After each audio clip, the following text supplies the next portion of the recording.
Hello everyone, this is Animation 4, and welcome back to my speed spotlight on Applied Energistics 2. We are on part 2 now. If you come over here, you can see part 2 is mainly going to be Autocrafting. With the new Autocrafting system, it's very different from the old one. So, yeah, let's get started with Applied Energistics 2, part 2. Go. So the first thing we're going to talk about is how to get pure crystals. First you want to grind the crystals down and combine it with sand to get a seed. You then throw the seed in water and wait about maybe 2 hours. It's not going to despawn, but eventually you'll get the pure crystal. That's horribly inefficient. So instead you can make the crystal growth accelerator like this. Put it next to water. You can put up to as many as you want next to water pretty much. And it'll decrease the growth time to about 80 seconds with these 5. But it does need power from an ME network or maybe just an energy cell. Take a redstone torch and a quartz processor and you can get the ME level emitter, which works the same way it does last time. If you configure it, what you could do is you could set an item and what level you want to emit between, and it'll emit a redstone signal if it's in that range. Combine that with an illuminated panel and you get the storage monitor, which as you can see I have 1647 redstone in the system. Pretty simple. Right click to clear it or set a new item. Some Fluix Crystals and a Formation core will get you the Formation Pane, or an Annihilation core will get you the Annihilation Pane.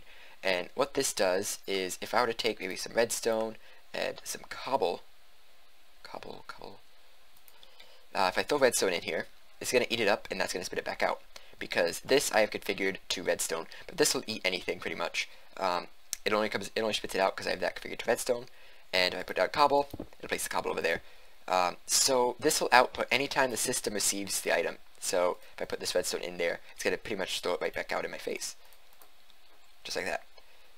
But if it's already in there, it's not going to do anything. A quartz processor, crafting table, and a terminal will get you an ME crafting terminal, which has the terminal inventory, the terminal and a crafting table right here for easy access. Combine that with a diamond processor, you get the pattern terminal, which allows you to encode these blank patterns, which are made like this, the quartz glass and regular Certus quartz crystal up here. And you can also do processing pattern or crafting pattern, and it lets you encode that way. To do the actual crafting, you now need to put a crafting table with 2 of each of the cores, 2 of the glass, and some iron. You get a molecular assembler. This is what basically does the crafting. So you can see I have a encoded pattern in here to craft some oak planks. So I throw an oak wood, it's going to craft the planks, it's going to toss it into the system. And it just needs to be connected to an ME network to receive power. This actually isn't really necessary right now. But that's just horribly inefficient, again.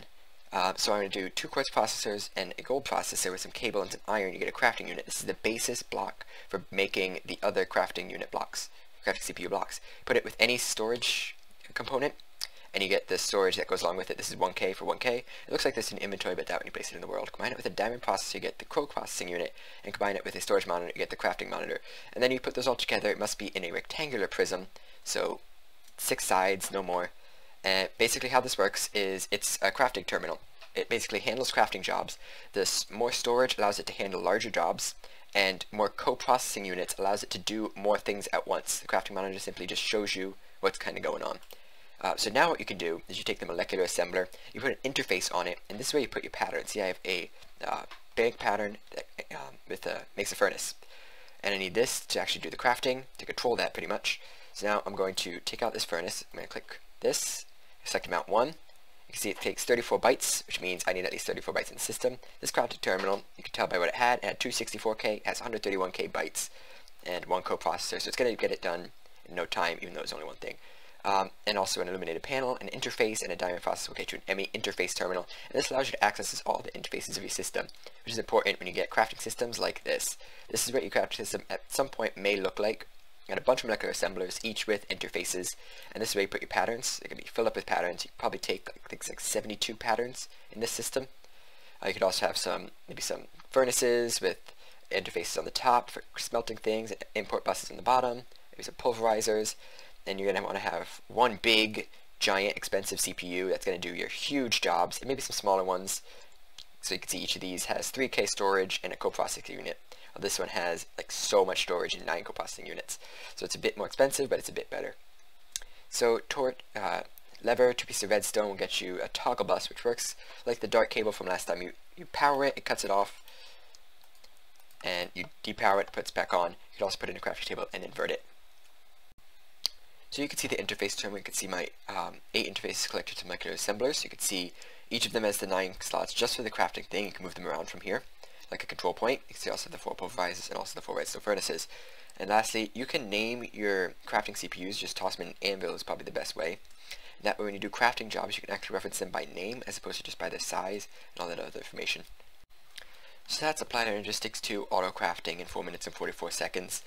Yeah, that's pretty much it.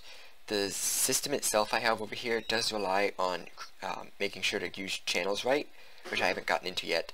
That's going to be next time. But when you start making bigger systems, you are going to need channels. So if you, for some reason your crafting thing isn't working, check out the next episode because that's what that's going to cover. And yeah, Autocrafting, very different and not too complicated. But anyway, thank you so much for watching. Bye-bye.